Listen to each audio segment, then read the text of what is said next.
Bismillahirrahmanirrahim. Assalamualaikum warahmatullahi wabarakatuh. Alhamdulillahi wahdah wassalatu wassalamu ala rasulillah wa ala alihi wa sahbihi wa man tabi'ahu wa nasarahu wa man walahu wa la hawla wa la quwwata illa billah. Rabbi shrah li sadri wa yassir li amri wa hlul 'uqdatam min lisani yafqahu qawli. Rabbi yassir wa la tu'assir, Rabbi tammim bil khair, la hawla wa la quwwata illa billahil aliyyil azim. Bapak Ibu kaum muslimin dan muslimat, jamaah salat subuh yang dimuliakan Allah Subhanahu wa taala. Kajian kita pada subuh ini mentadabbur surah Al-Kautsar, surah yang ke-108 dalam Al-Qur'anul Karim. Ya. Baik, sebelum kita mendalami ayat-ayat Allah yang terdapat dalam surah Al-Kautsar ini, kita lihat sedikit muqaddimah surah Al-Kautsar. Pertama, surah ini diberi nama sebagai surah Al-Kautsar.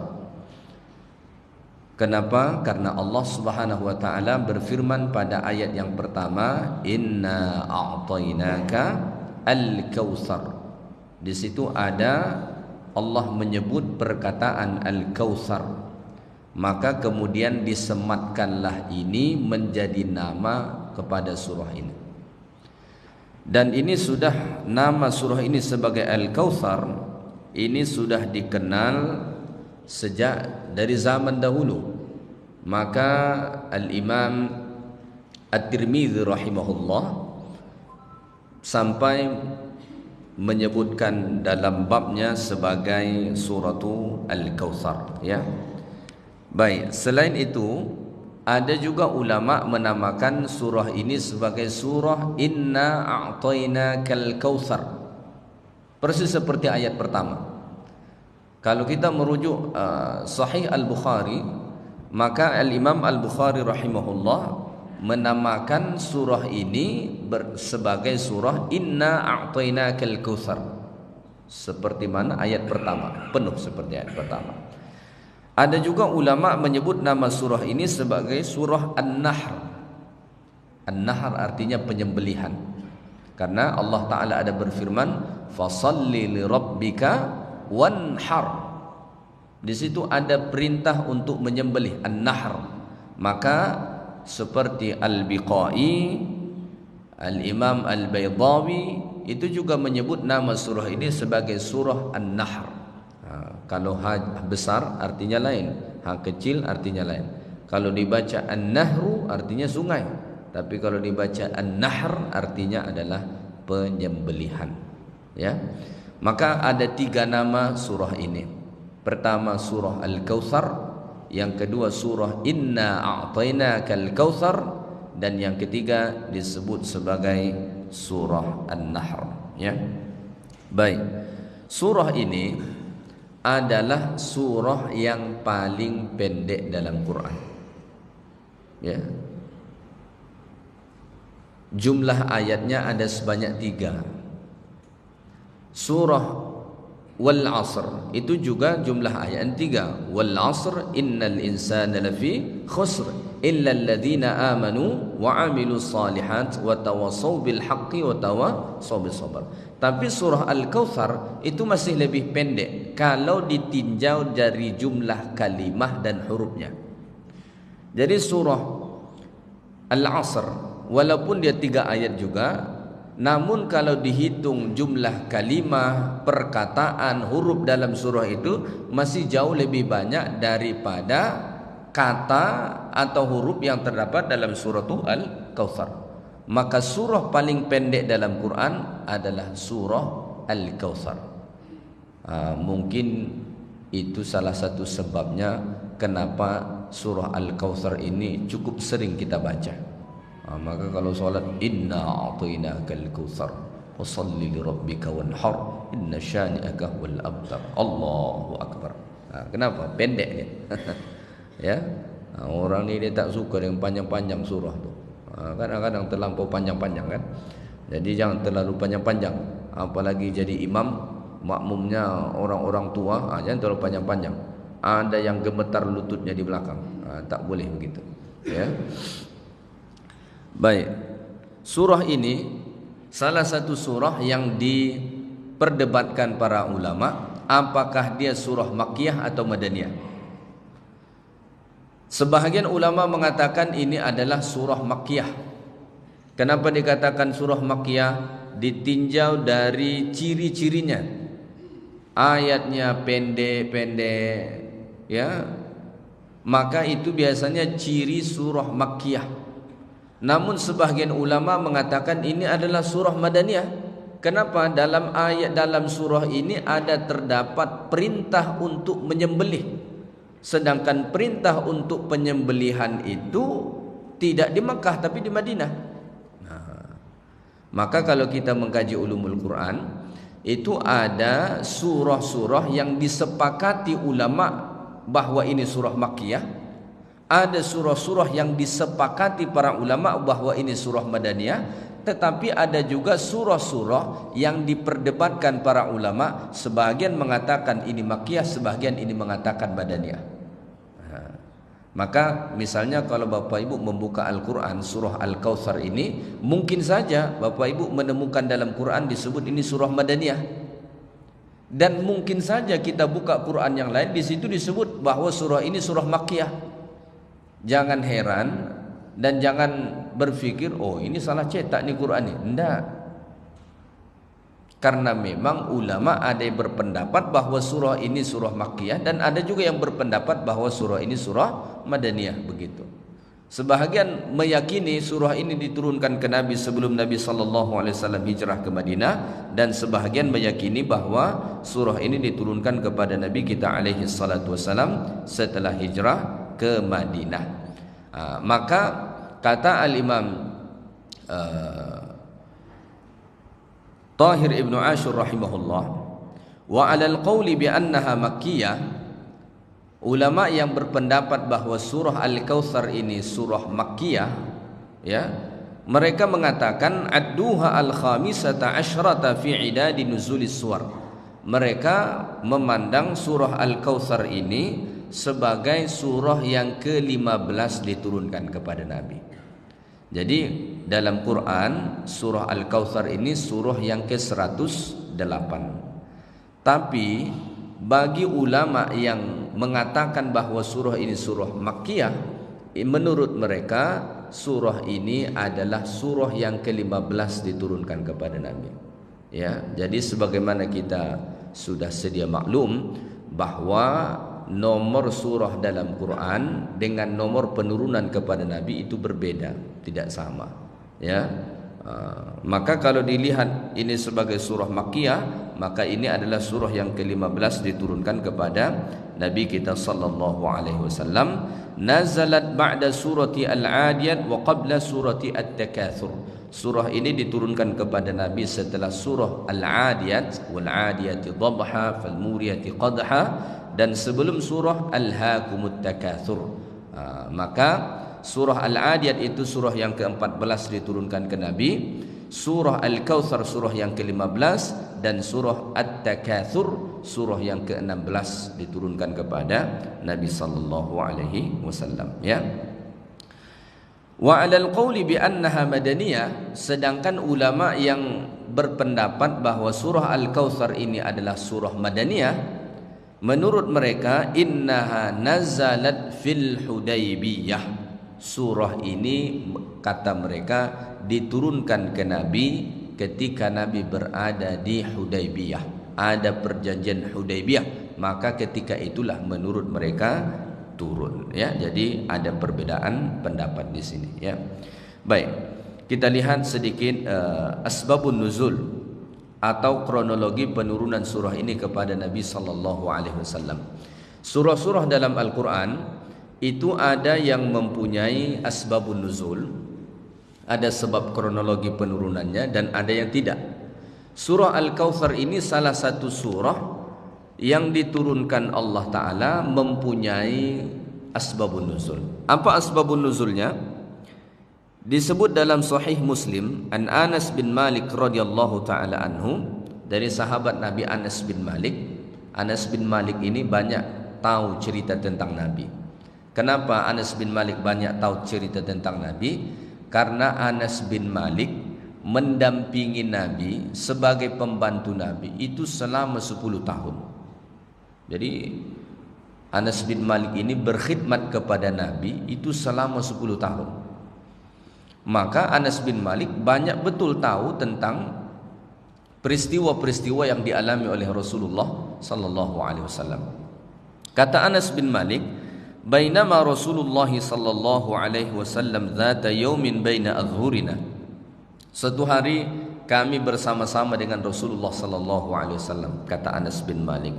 "Idz aghfa ighfa'atan thumma rafa'a ra'sah."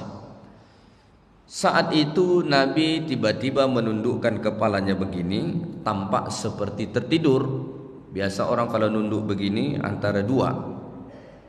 Kalau dia tidak sedang khusyuk-khusyuknya berzikir, ngantuk dia.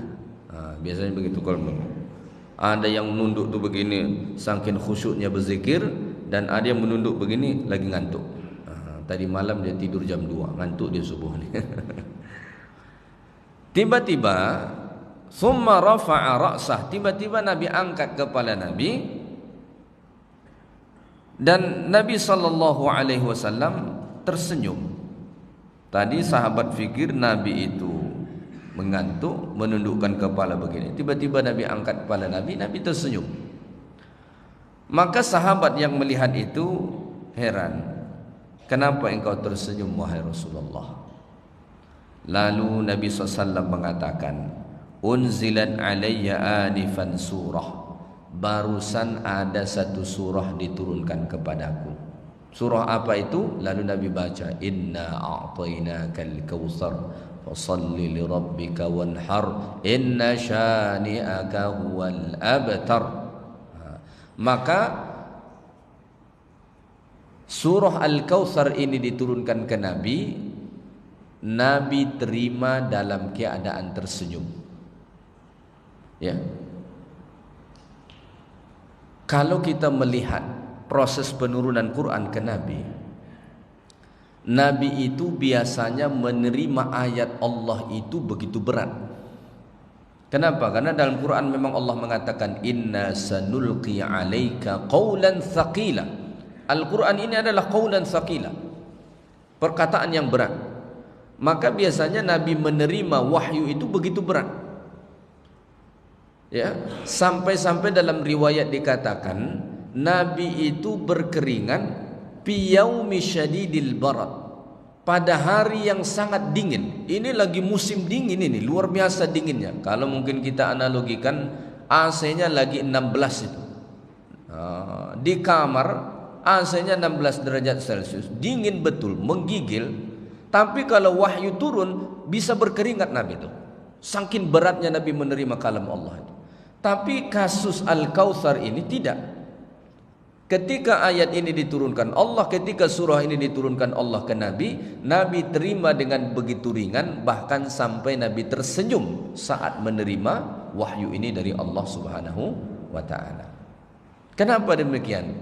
Karena kandungan surah Al-Kautsar ini berbicara tentang nikmat yang begitu banyak Allah Ta'ala beri kepada Rasulullah Sallallahu Alaihi Wasallam, dan pernyataan dari Allah bahwa siapa saja yang membenci Rasulullah maka dia orang yang tidak akan mendapat rahmat dari Allah. Jadi kalau orang bertanya, "Pak, Bu, kenapa sering betul membaca surah Al-Kautsar ni? Selain pendek, apa isi kandungan surah Al-Kautsar itu?" Maka jawab kepada dia, surah Al-Kautsar ini adalah surah yang menjelaskan tentang nikmat yang sangat banyak yang telah Allah anugerahkan kepada Nabi kita sallallahu alaihi wasallam. Ya. Baik. Kita bahas ayat Allah Taala dalam surah Al-Kautsar ini. Allah Subhanahu wa taala berfirman, "A'udzu billahi minasy syaithanir rajim.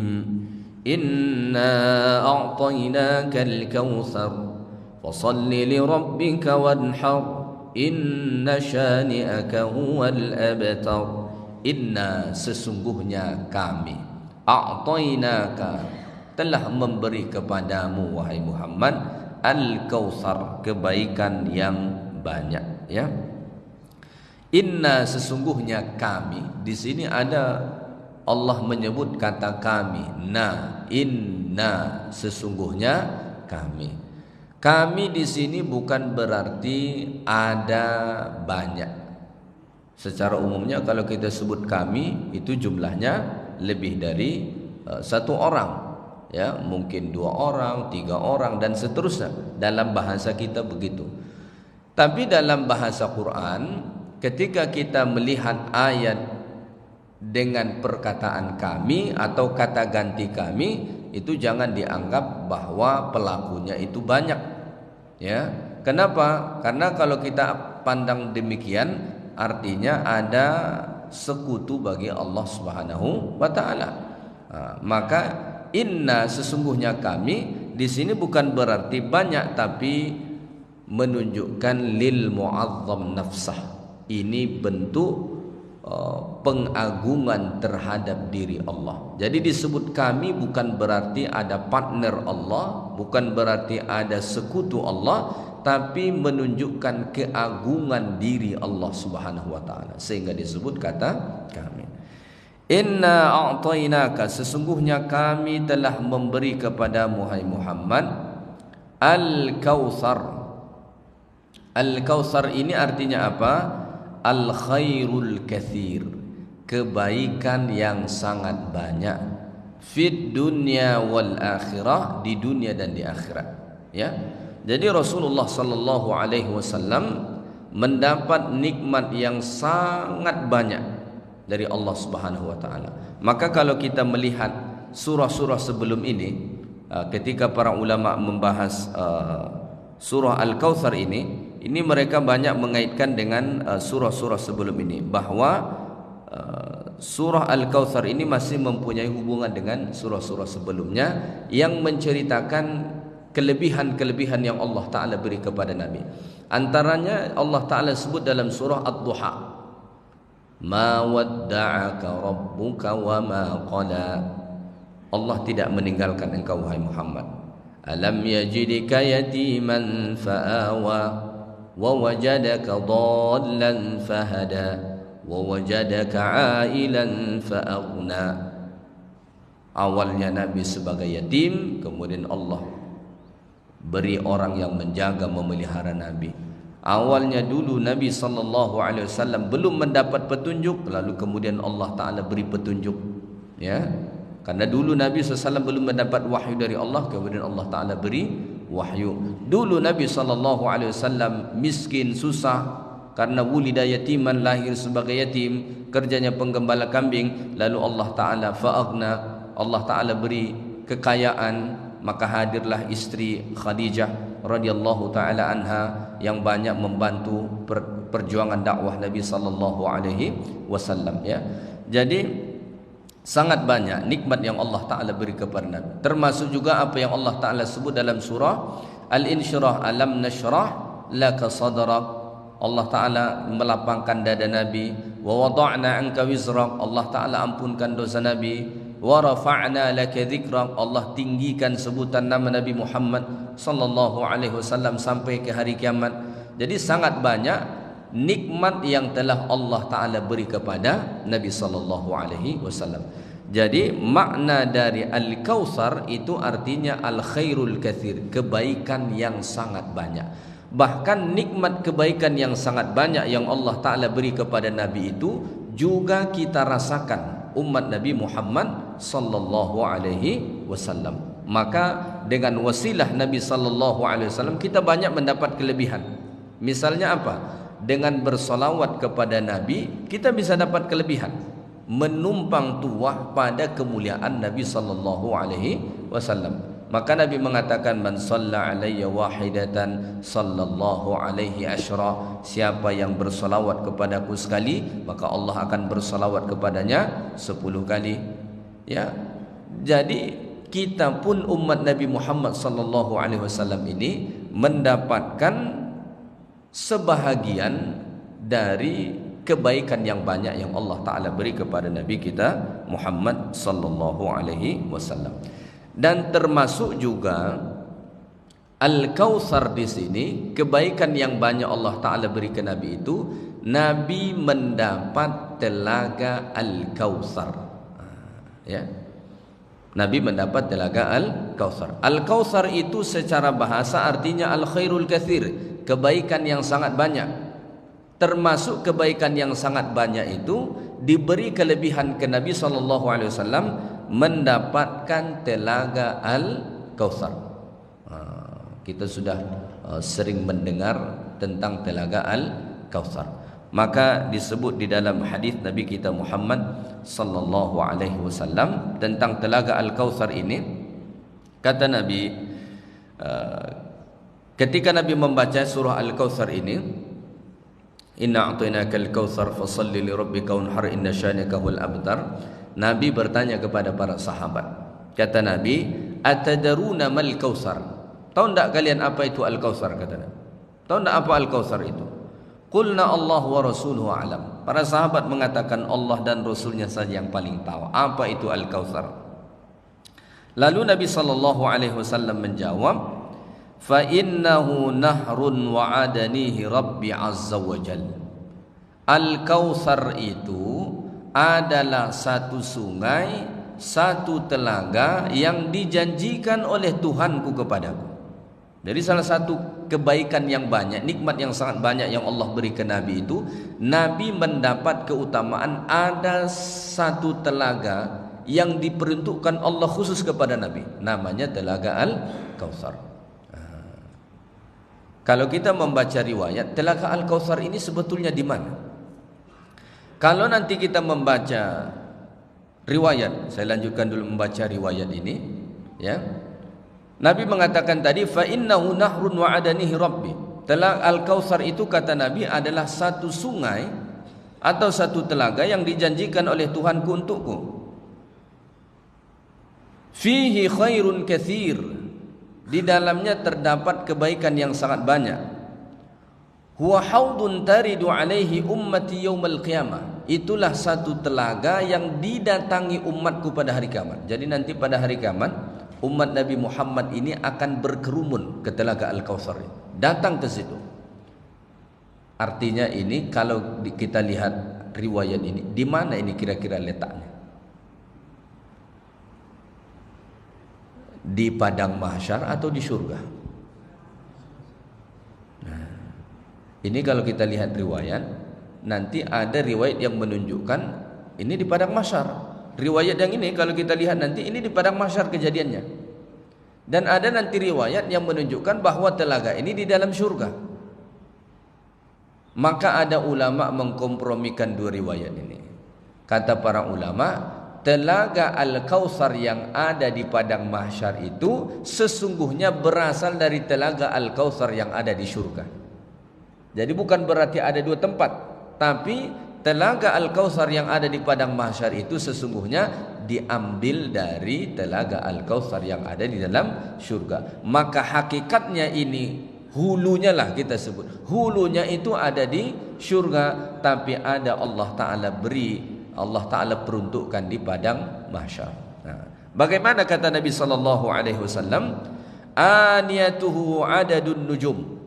Bejana-bejana yang ada di telaga Al-Kautsar itu seperti bintang-bintang yang ada di langit sana. Dari sisi banyak dan cantiknya.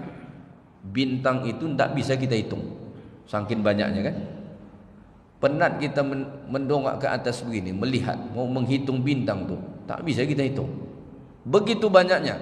Maka jangan takut tidak kebagian gelas di sana. Ya, gelasnya tidak kurang. Seperti bintang-bintang yang ada di langit sana banyaknya. Ya, cantiknya pula seperti bintang-bintang itu juga, berkilau, mempesona. Al-Quran ketika menyebutkan minuman-minuman yang ada di akhirat, itu bukan hanya menyebutkan minuman itu enak, minuman itu sedap, minuman itu nikmat, bukan sekadar itu. Tapi Quran selalu menggambarkan bahwa bejana gelas yang digunakan untuk minum itu pun adalah gelas yang super mahal. Kita kadang-kadang minumannya sedap, tapi bejananya cuma plastik. Habis kita minum campak. Ada lagi tak pandai mencampakkan. Dia campakkan sembarang campak. Dia tak pandai mencampakkan plastik itu ke tong sampah. Berserak-serak di mana-mana. Ada yang begitu. Di syurga atau di akhirat itu digambarkan, selain minumannya sedap, bejana yang digunakan minum itu pun sesuatu yang sangat mahal. Kira-kira nih Bapak Ibu sekalian, kalau ada gelas, harga satu gelas itu 300 juta. Itu kita minum air putih pun dari situ terasa spesial atau tidak? Pasti terasa spesial. Padahal tidak ada beda air putih yang di situ dengan air putih tempat lain. Tapi karena bejana yang digunakan ini sangat mahal, walaupun air putih yang diminum rasanya sudah nikmat betul. Kenapa? Ini gelasnya bukan main-main ini. Satu gelasnya 300 juta harganya gitu. Kalau ditambah lagi minumannya sedap, Masya Allah, lebih-lebih lagi. Gelas harganya mahal, minumannya juga mahal. Itu mungkin bisa 3 hari baru habis satu gelas tuh. Betul-betul sedikit-sedikit dia minum. Kenapa? Minuman super mewah, gitu ya. Tetapi kata Nabi SAW, baik saya sampaikan dulu ciri-ciri telaga Al-Kautsar ini yang disebut di dalam berbagai riwayat ya. Pertama, tadi disebut dalam riwayat ini disebut bejana yang ada di telaga Al-Kautsar itu seperti bintang-bintang yang ada di langit dari sisi banyak dan cantiknya. Kemudian ma'uhu asyaddu bayadan minal laban, airnya lebih putih dari susu ya. Wa ahla minal asal, lebih manis daripada madu ya. Man syariba minhu syurbatan, siapa yang minum sekali dari telaga Al-Kautsar ini, lam yadhma ba'daha abadan, dia tidak akan dahaga buat selama-lamanya. Sekali minum dari situ tidak haus selama-lamanya. Oh kalau begitu tidak diminum lagi minuman yang ada di sana? Bukan. Maka ahli syurga minum di dalam syurga bukan karena haus. Beda sama kita di dunia. Kalau kita di dunia kita minum karena kita haus. Kalau di sana mereka minum ya karena kenikmatan, bukan karena haus. Maka di dalam syurga itu tidak pernah orang haus. Sekali dia masuk ke dalam syurga, dia minum minuman yang ada di dalam syurga seperti telaga Al-Kautsar Rasulullah SAW ini, maka dia tidak akan dahaga buat selama-lamanya. Tapi bukan berarti dia tidak minum. Dia minum, tapi minum di sana itu hanya untuk menambah nikmat, bukan untuk menghilangkan rasa haus. Kalau kita di dunia ini cenderungnya minum karena merasa haus, atau sudah sangkut di sini lagi makan nyangkut di sini, paksa dicari minum. Kalau di akhirat tidak demikian ya. Namun kata Nabi SAW, ketika nanti di padang mahsyar datang umat Nabi ini menuju telaga Al-Kautsar ini, ada orang-orang yang dihalau dari situ. Nabi tengok ada yang dihalau dari situ, tidak diizinkan. Tidak diizinkan berada di telaga Al-Kautsar dan menikmati telaga Al-Kautsar Nabi. Maka ketika dihalau dari situ, Nabi pun protes. Kata Nabi, fa'aqulu innahu min ummati, dia adalah umatku. Kenapa dihalau dari situ? Kenapa tak dibolehkan dia meminum telaga Al-Kautsarku? Innahu min ummati, dia adalah umatku, kata Nabi. Lalu fayuqalu, dijawab kepada Nabi SAW, innaka la tadri ma ahdatha ba'dak. Ini penting. Dijawablah kepada Nabi saat itu, innaka la tadri ma ahdatha ba'dak, sesungguhnya wahai Muhammad, engkau tidak tahu apa yang dia perbuat setelah engkau tiada.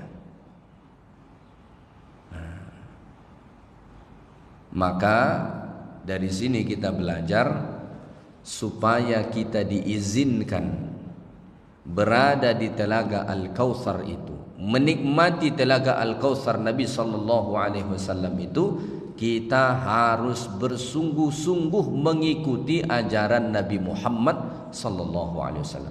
Bukan cuma mengaku umat Nabi Muhammad, tapi harus bersungguh-sungguh mengamalkan sunnah Nabi, ajaran-ajaran Nabi kita Muhammad SAW ya.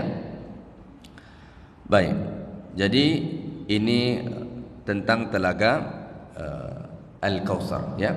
Baik, kita lanjutkan ayat yang kedua. Fashalli li rabbika wanhar. Pada ayat pertama tadi Allah Ta'ala menyebutkan tentang nikmat yang begitu banyak yang telah Allah karuniakan kepada Nabi. Salah satunya ada telaga Al-Kautsar. Kalau ada nikmat, apa yang dituntun kita untuk melakukan setelahnya? Bersyukur, ya kan? Maka pada ayat 2 datang perintah, fashalli li rabbika wanhar. Maka salatlah untuk Tuhanmu dan berkurbanlah. Ini Allah perintahkan Nabi, dan sesungguhnya termasuk kita untuk bersyukur. Kita pun bukan sedikit kebaikan nikmat yang Allah beri kepada kita. Kalau kita nak hitung-hitung, tak sanggup kita untuk menghitungnya. Maka Allah sebut dalam Quran, wa in ta'uddu ni'matallahi la tuhsuha. Kalau kita hendak menghitung nikmat-nikmat yang Allah Ta'ala beri, kita pasti tidak akan sanggup untuk menghitungnya. Tak bisa kita hitung saking banyaknya. Maka Allah perintahkan, bersyukurlah kepada Allah dengan cara apa? Fashalli li rabbika wanhar. Salatlah untuk Tuhanmu dan berkurbanlah untuk Tuhanmu. Baik. Pertama di sini Allah Subhanahu wa taala perintahkan untuk bersyukur kepada Allah atas nikmat tadi dengan salat dan berkurban, ya. Kenapa dua ini? Tidak dengan yang lain, ya. Pertama, karena dua ibadah ini, salat dan berkurban, adalah dua ibadah yang sangat agung, ya, dua ibadah yang sangat agung. Yang kedua, Salat itu adalah amal badaniyah, amal badan kita. Maka kalau kita salat, seluruh badan kita ini ikut serta. Maka salat itu ada yang disebut dengan rukun qalbi, ada disebut dengan rukun qauli, ada disebut dengan rukun fi'li. Rukun qalbi apa? Rukun hati itu niat. Maka kita harus pasang niat. Maka batin kita pun ikut serta solat. Kalau rukun qauli ucapan, maka kita wajib seperti membaca surah Al-Fatihah misalnya. Rukun fi'li harus ada perbuatan, maka kita berdiri, kita ruku, kita i'tidal, kita sujud dan lain sebagainya. Salat, sesungguhnya Allah Ta'ala sebut di sini salat, bukan bermaksud cara bersyukur kepada Allah itu terbatas dengan salat saja, tidak. Tapi salat di sini sesungguhnya adalah simbolis kepada pertama amal badaniyah. Maka kalau ingin bersyukur kepada Allah Ta'ala, kita bisa bersyukur langsung dengan anggota tubuh badan kita ini. Seperti kita salat, kita berzikir, kita membaca Quran, kita mengucapkan kata-kata yang baik. Lakukanlah tindakan-tindakan yang baik, menggunakan hati untuk memikirkan yang baik, merenungkan yang baik. Lisan ini digunakan untuk bertutur kata yang baik, dan termasuk anggota tubuh badan ini melakukan hal-hal yang baik. Dan puncak dari itu semua adalah salat. Begitu, ya. Kemudian disebut di sini salat karena salat ini adalah ibadah langsung antara kita dengan Allah. Ibadah yang langsung hubungannya antara kita dengan Allah Subhanahu wa ta'ala. Maka salat itu adalah ibadah yang paling dekat kita dengan Allah. Satu-satunya momentum kita bermunajat dengan Allah dan dijawab Allah Ta'ala langsung munajat kita itu hanya dalam salat. Maka disebut di dalam hadis Nabi, qasamtu salata baini wa baini abdi. Ya, ketika kita membaca surah Al-Fatihah, setiap ayat yang kita baca itu dijawab Allah. Maka komunikasi terjalin yang paling dekat kita dengan Allah itu saat salat. Maka disebut dalam hadis Nabi, apabila kita membaca Alhamdulillahi Rabbil Alamin, itu Allah Ta'ala jawab Hamidani Abdi. Apabila kita membaca Ar-Rahmanur Rahim, Allah menjawab Athna Alayya Abdi. Kalau kita membaca Malik Yaumiddin, Allah Ta'ala jawab Majjadani Abdi. Kalau kita membaca Iyyaka na'budu wa iyyaka nasta'in, hadza baini wa baini abdi. Begitu seterusnya. Maka disebut di sini salat karena salat itu adalah satu ibadah yang langsung hubungannya antara kita dengan Allah Subhanahu wa taala, bahkan sangat dekat. Maka dalam hadis dikatakan aqrabu ma yakunul 'abdu min rabbih wa huwa sajid. Momentum terdekat kita sama Allah itu saat kita sujud. Sujud ini sujud yang mana? Sujud dalam salat. Maka Nabi menganjurkan ketika kamu sujud perbanyaklah doa. Kenapa? Karena itu lagi dekat-dekatnya kita sama Allah. Nah, ya. Jadi ini mengajarkan kepada kita cara bersyukur terhadap nikmat Allah yang begitu banyak itu, ya. Lakukanlah amal-amal perbuatan yang langsung hubungannya dengan Allah. Bisa kita lakukan, ya. Puncaknya adalah salat, ya. Kemudian di sini Allah Ta'ala menekankan supaya kalau salat itu li rabbik, untuk Tuhanmu. Untuk Tuhanmu di sini menunjukkan bahwa salat itu mestinya mentauhidkan Allah. Dulu orang-orang musyrik itu salat, tapi salat mereka bagaimana? Bukan untuk Allah. Maka salat mereka diisi dengan siulan dan tepuk tangan, sebagaimana Allah Ta'ala sebut dalam surah Al-Anfal. Maka Allah perintahkan kita salat itu harus untuk Allah. Maka salah satu doa yang dibaca dalam salat, doa iftitah, apa salah satu ikrar kita? Inna salati wa nusuki wa mahyaya wa mamati lillahi rabbil alamin. Harus ikhlas lillahi ta'ala, bahwa salat itu yang Allah inginkan itu salat yang diperuntukkan untuk Allah Subhanahu wa ta'ala, ya. Baru kemudian kata Allah wanhar, dan berkurbanlah, menyembelih. Anhar itu kalau disebut wanhar nama dia artinya menyembelih. Adzabah itu juga artinya penyembelihan. Tapi kalau kata para ulama kalau disebut wanhar, menyembelih, itu maksudnya menyembelih unta. Begitu. Maka bahasa untuk penyembelihan unta itu dikhususkan dengan an-nahr ataupun wanhar begitu. Kalau untuk sapi itu disebut adzabah. Ya. Lalu apakah di sini menyembelih di sini harus menyembelih unta? Bukan. Allah Ta'ala sebut di sini wanhar, menyembelihlah. Kalau bisa dalam berkurban menyembelih itu sembelihlah unta. Kenapa? Ya, karena unta itu paling besar. Maka kalau berkurban itu, ya ini kita berkurban. Kalau berkurban itu jangan cari yang paling murah. Kalau ada kemampuan, cari yang paling besar dan yang paling mahal.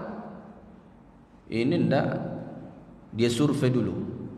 Masjid sana 2,7, masjid yang di sana 2,6, masjid sana 2,5, masjid sana 2,4. Mana yang 2,3 ini ada? Dicari sama dia. Ya, ini sama seperti saudara-saudara kita di negeri seberang, Malaysia. Itu di hari raya kurban begini, tahu kemana yang paling banyak kurban mereka?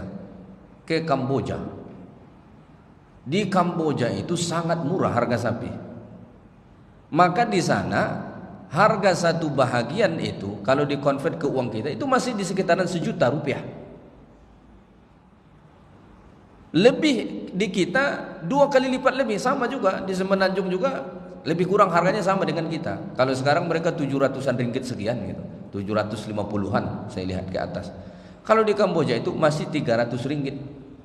Ya sekitar lebih kurang 1 juta di uang kita. Itu setiap tahun kurban ke sana, enggak tahu berapa banyak tuh. NGO yang ini bawa sekian ratus ekor, ini sekian ratus ekor, ini sekian ratus ekor. Kenapa? Murah. Salah satunya murah. Kenapa? Karena orang Muslim yang di sana, Melayu Cham yang ada di sana itu, mereka suka beternak. Dan ternak mereka masing-masing ini itu dibeli oleh orang yang berkurban ke sana. Jadi orang ke sana itu udah nggak mikir-mikir cari sapinya di mana gitu. sudah tersedia punya orang kampung itu. Jadi selain menyumbang membawa kurban ke sana untuk mereka nikmati kurban itu, juga menjadi proses ekonomi di sana, dibantu betul. Untuk orang-orang Melayu Cham yang ada di sana. Orang Melayu Cham itu Muslim yang ada di Kamboja sana, murah. Tapi kalau kita belajar dari ayat wanhar ini, kalau bisa berkurban itu, berkurbanlah dengan yang paling mahal, paling tinggi. Maka di sini wanhar itu disematkan biasanya untuk unta. Kata para ulama, Allah Ta'ala sebut demikian karena kalau bisa berkurban itu dengan unta, ya mestinya dengan unta. Kalau tidak bisa baru dengan sapi. Di sapi pun kalau bisa pilihlah sapi yang paling mahal, paling bagus. Ini tentu mengikut kepada kemampuan kita, ya, mengikut kepada kemampuan. Kalau seandainya ada kemampuan, maka pilihlah kurban yang paling mahal, ya, dan paling bagus. Wanhar dan berkurbanlah. Kenapa berkurban di sini Allah Ta'ala perintahkan? Cara bersyukur kepada Allah itu dengan berkurban. Selain pertama tadi sholat, sekarang berkurban. Disebut kurban di sini sesungguhnya bukan berarti bersyukur kepada Allah itu semata-mata hanya dengan berkurban, tidak. Tapi disebut kurban pertama karena kurban itu termasuk amal maliyah, amal dengan harta kita. Kalau sholat tadi amal badaniah, amal beramal dengan badan kita ini. Kalau kurban itu amal maliyah, beramal dengan harta. Beramal itu ada kalanya dengan badan kita, ada kalanya dengan harta kita. Maka untuk bersyukur kepada Allah itu, bersyukurlah kepada Allah bisa dengan anggota tubuh badan kita ini melakukan hal-hal yang baik yang diridhai Allah, dan juga bisa bersyukur kepada Allah dengan harta yang kita ada, seperti kita berkurban atau bahkan mungkin bersedekah, menolong orang, berinfak dan lain sebagainya. Itu termasuk bahagian dari syukur kepada Allah. Termasuk mungkin dia sponsor orang, ada pelajar, ada siswa yang kurang mampu, dia bantu, itu termasuk cara bersyukur kepada Allah Subhanahu wa taala. Kemudian, kenapa berkurban di sini?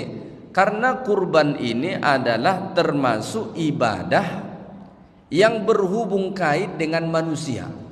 Memang kurban ini ada hubungannya dengan Allah, tapi sangat erat hubungannya dengan manusia. Maka ibadah kurban itu adalah satu ibadah kemanusiaan, ya, ibadah kemanusiaan. Maka ketika para ulama membahas tentang pembagian daging kurban, itu ada ulama membolehkan memberi daging kurban bahkan kepada orang bukan Islam, ya. Kenapa? Ini adalah ibadah kemanusiaan. Maka cara bersyukur kepada Allah itu bukan melulu melakukan ibadah yang hanya antara kita dengan Allah, tapi bersyukurlah kepada Allah dengan berbuat baik dengan sesama manusia. Salah satu caranya apa? Korbankanlah hewan, bagilah dagingnya kepada orang lain. Karena itu bisa menyenangkan hati mereka. Saya sejak 2015 itu ada membuat program kurban, dibawa ke kampung-kampung pedalaman yang di situ tak ada kurban, atau kadang ada kurban tapi tak cukup. Penduduk di situ ada 100 kakak. Kurban di situ berapa? 1 ekor. Mana cukup? 1 ekor dibagi 100 kakak. Maka biasanya kita akan bawa ke situ. Senang hati mereka. Saya sampaikan kepada jemaah kita, kalau dibawa kurban ke sana, kita seperti dapat 2 pahala. 1 pahala kurban, yang kedua pahala menyenangkan hati mereka. Mereka dengar saja ada dibawa kurban ke situ dah senang hatinya. Kalau orang yang tinggal di kota hidupnya berkecukupan, berapa kurban di situ? Sekian, biasa aja dia. Bahkan dapat daging kurban pun dia pening. Pening kenapa? Mau dimasak apa dia? Masak dia malas, masak tak pandai. Akhirnya disimpan berbulan-bulan dalam freezer. Ya, maka dibawa ke tempat orang-orang susah, senang hatinya. Ya, berbuat baik kepada orang ini sesungguhnya tidak harus banyak-banyak atau lebih-lebih, membahagiakan hatinya pun sudah termasuk amal kebaikan, ya. Baik. Kemudian kalau kita lihat urutan dari ayat ini juga, wanhar, Allah Ta'ala perintahkan untuk berkurban di sini. Ada penekanan juga li rabbik, supaya berkurban untuk Tuhan, untuk Allah. Maka salah satu hal penting yang harus kita tekankan dalam ibadah kurban ini, maka buatlah niat yang ikhlas bahwa kurban ini semata-mata untuk Allah Subhanahu wa taala. Ya, jangan nodai kurban kita dengan niat-niat yang lain. Ya, mohon maaf saja, ada sebahagian orang di zaman medsos sekarang ini diupload segala-galanya, termasuk kurban dia. Sampai selfie dia dengan sapi. Kalau yang diajak selfie ini orang, ya, masih masuk akal. Ini sampai dengan sapi itu pun selfie dia. Alhamdulillah, inilah kurban saya tahun ini. Diuploadlah, ditengok semua orang. Kalau kita yakin niat kita bisa kita selamatkan, ya tidak apa-apa. Tapi kalau kita belum yakin dengan niat kita, tidak akan goyah keikhlasan kita, ya. Kalau kita belum yakin nanti bisa jadi akan goyah keikhlasan kita, maka tidak usah. Allah mengatakan dalam Quran, la yanalallaha luhumuha wala dima'uha walakin yanaluhu taqwa minkum. Tidak sampai kepada Allah darahnya, dagingnya, yang sampai kepada Allah itu takwa dari kamu. Apa maksud takwa? Kata Abdullah bin Abbas, niat kamu. Maka kalau berkurban itu niatnya benar-benar ikhlas, kata Nabi dalam hadis riwayat Imam At-Tirmidzi, sebelum darah hewan itu jatuh ke tanah, itu sudah sampai kepada Allah. Belum lagi sempat menetes darah hewan kurban yang disembelih itu ke tanah, kalau benar-benar ikhlas itu sudah sampai ke Allah. Maka oleh karena itu, bagi bapak ibu yang berkurban, mantapkan, bulatkan keikhlasan niat itu. Ya, ada salah seorang jamaah saya dari Malaysia, dia selalu berkurban langsung satu sapi. Setiap tahun langsung satu sapi dia kasih. Biasanya saya akan buat list namanya. Tahun ini sapi sekian, pesertanya ini. Tapi pesan dia ke saya apa? Ustaz, tolong untuk nama saya tidak usah diposting. Jadi nama dia tidak masuk dalam list, padahal dia ngasih 1 ekor sapi. Tidak masuk dalam list. Kenapa? Bukan berarti salah loh ini dipajang nama-nama orang berkurban, ya. Bukan berarti salah nih, jangan salah faham. Tapi mungkin dia khawatir kalau dipublish nama dia, mungkin dia khawatir dia tidak bisa menjaga keikhlasan dia tadi. Maka dia pesan, Ustaz, nama saya tidak usah diposting. Maka saya pun tak posting nama dia. Padahal dia ngasih itu 1 ekor sapi. Setiap tahun rutin 1 ekor. Bukan cuma 1 bagian 2 bagian, langsung 1 ekor sapi. Begitu, ya. Baik, di sini urutannya Allah Ta'ala buat salat baru berkurban. Maka kaitannya dengan ibadah kurban, pelaksanaan ibadah kurban itu ya harus sholat dulu baru kemudian berkurban. Harus sholat dulu baru menyembelih. Maka Nabi mengatakan, siapa yang menyembelih hewannya sebelum sholat Idul Adha, maka itu sembelihan biasa, tidak akan menjadi sembelihan kurban. Yang menjadi sembelihan kurban itu adalah sembelihan yang dilakukan setelah sholat, baru dia menjadi sembelihan kurban. Mulai dari 10 Zulhijjah, 11, 12, bahkan sampai 13 Zulhijjah, hari-hari tasyrik itu kita masih dibolehkan untuk melakukan penyembelihan. Tapi urutannya harus sholat dulu baru kemudian berkurban. Begitu urutannya. Maka dalam ayat ini pun fasalli li rabbika wanhar, salat dulu baru kemudian berkurban. Maka bersyukur kepada Allah itu, lakukanlah kebaikan atau ibadah antara kita dengan Allah dan antara kita dengan sesama manusia, contohnya seperti salat dan berkurban. Maka orang yang berkurban itu salah satu bentuk bahagian dari syukur. Begitu banyak Allah Ta'ala beri nikmat kepada kita, Allah Ta'ala minta kita hanya berkurban. Kalau satu bahagian katakan 2,5, 2,6 ataupun 2,7 juta, cuma itu. Pajak kenderaan kita saja kadang-kadang 1 tahun lebih dari itu, ya kan? Pajak kenderaan kita 1 tahun kadang-kadang ada yang 3 juta, ada yang 4 juta, ada yang, ya tergantung kendaraannya apa gitu. Bahkan mungkin ada yang sampai 15 juta begitu, ya, untuk kenderaan kita. Maka siapkan kenderaan akhirat kita dengan bersyukur pada Allah dengan berkurban, ya. Baik, terakhir Allah Ta'ala berfirman pada ayat yang terakhir, inna syani'aka huwal abtar, Sungguh orang yang membencimu dialah yang terputus dari rahmat Allah Ta'ala.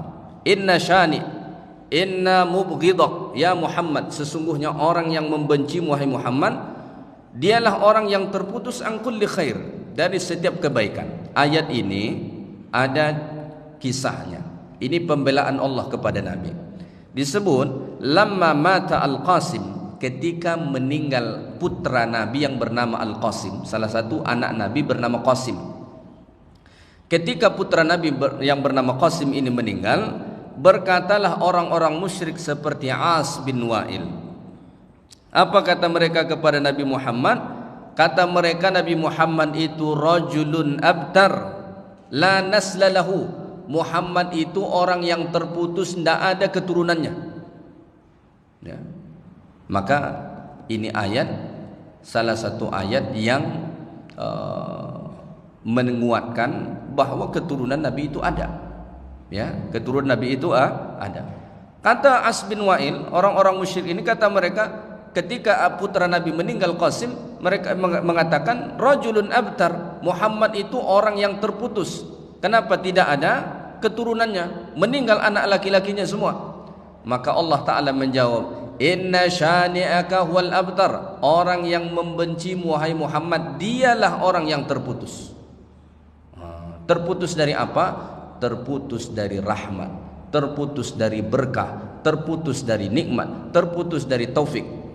Maka oleh karena itu ayat ini mengajarkan kepada kita, jangan pernah membenci Nabi, jangan pernah membenci ajaran Nabi, jangan pernah membenci segala sesuatu yang berhubungan dengan Nabi. Kalau itu dilakukan, maka kita akan terputus dari rahmat, taufik, dan segala sesuatu dari Allah Ta'ala akan terputus.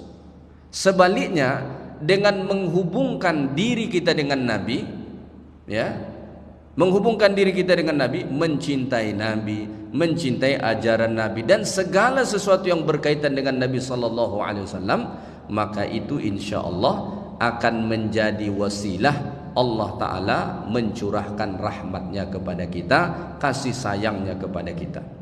Maka pada ayat ini Allah Subhanahu wa Ta'ala mengatakan, inna syani'aka huwal abtar, orang yang membenci wahai Muhammad dialah orang yang terputus dari rahmat Allah Subhanahu wa Ta'ala, bahkan mendapat laknat daripada Allah. Maka ini terbukti, walaupun dia mengatakan bahwa Nabi SAW terputus, tidak akan ada keturunannya, karena tidak ada keturunannya ataupun meninggal keturunan Nabi SAW saat itu seperti Qasim, tetapi Nabi kita Muhammad SAW tetap dibuat Allah Ta'ala eksis seolah-olah hidup. Maka setiap saat nama Nabi Muhammad SAW disebut, walaupun jasadnya sudah lama meninggal dunia, tapi seolah-olah hidup di atas muka bumi ini. Kenapa? Allah Ta'ala sebut, wa rafa'na laka dzikra, kami tinggikan sebutan namamu. Jasadnya sudah ada di dalam tanah, sudah lebih 1000 tahun meninggal, tapi seolah-olah hidup di atas dunia ini. Maka ada yang disebut dengan umur yang kedua. Umur yang pertama itu tak panjang, ya, umur yang pertama itu tidak panjang.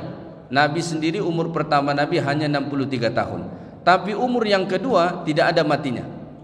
Maka ada orang jasadnya sudah mati, namanya tak mati-mati, seolah-olah dia hidup terus di atas dunia ini. Kenapa demikian? Karena amal kebaikan yang dia lakukan. Maka kita banyak melihat contoh para ulama kita yang namanya hidup di atas muka bumi ini walaupun jasadnya sudah lama meninggal. Sebut saja Imam Syafi'i misalnya, Muhammad bin Idris Asy-Syafi'i, sudah lama sekali meninggal. Meninggal Imam Syafi'i pada awal abad yang ketiga, tahun 200-an, awal abad yang ketiga. Sudah lama sekali meninggal, tapi namanya hidup setiap saat. Orang selalu menyebut Imam Syafi'i. Begitu juga dengan imam-imam yang lain, Imam Malik, Imam Bukhari, Imam Muslim, ulama-ulama terdahulu, Imam Nawawi dan lain sebagainya. Jasad mereka sudah lama meninggal, masuk ke dalam tanah, tapi nama mereka tetap hidup, eksis di atas muka bumi Allah Ta'ala ini. Kenapa? karena semasa mereka hidup mereka melakukan amal-amal kebaikan. Jadi inilah sedikit tadabbur dari surah Al-Kautsar, yang mana surah Al-Kautsar ini secara umum menjelaskan tentang nikmat yang begitu banyak yang telah Allah karuniakan kepada Nabi dan juga sesungguhnya termasuk kepada kita. Maka nikmat yang telah Allah Ta'ala beri itu dianjurkan kita untuk selalu bersyukur dengannya, dengan cara melakukan amal-amal kebaikan, sama ada kebaikan itu antara kita dengan Allah atau kebaikan antara dengan sesama manusia seperti solat dan berkurban. Kemudian ayat surah Al-Kautsar ini ditutup Allah inna syani'aka huwal abtar sebagai penegasan lagi bahawa Nabi sallallahu alaihi wasallam orang yang selalu disayang Allah Taala. Maka siapa saja yang membenci Nabi sallallahu alaihi wasallam, dia akan terputus dari kasih sayang Allah Subhanahu wa taala. Kenapa? Karena Nabi Muhammad ini orang yang sangat disayang oleh Allah. Sama misalnya dengan kita. Kalau ada orang membenci orang yang sangat kita sayang, maka kita juga akan benci kepada orang yang membencinya. Begitu. Karena Allah sangat sayang dengan Nabi, maka siapa saja yang membenci Nabi sallallahu alaihi wasallam dan segala sesuatu yang berhubungan dengan Nabi, maka Allah akan putuskan kasih sayang Allah taala kepadanya. Yang baik dari Allah Subhanahu wa taala, segala yang kurang dari saya, subhanakallahumma wa bihamdik, asyhadu an la ilaha illa anta, astaghfiruka wa atubu ilaik. Assalamualaikum warahmatullahi wabarakatuh.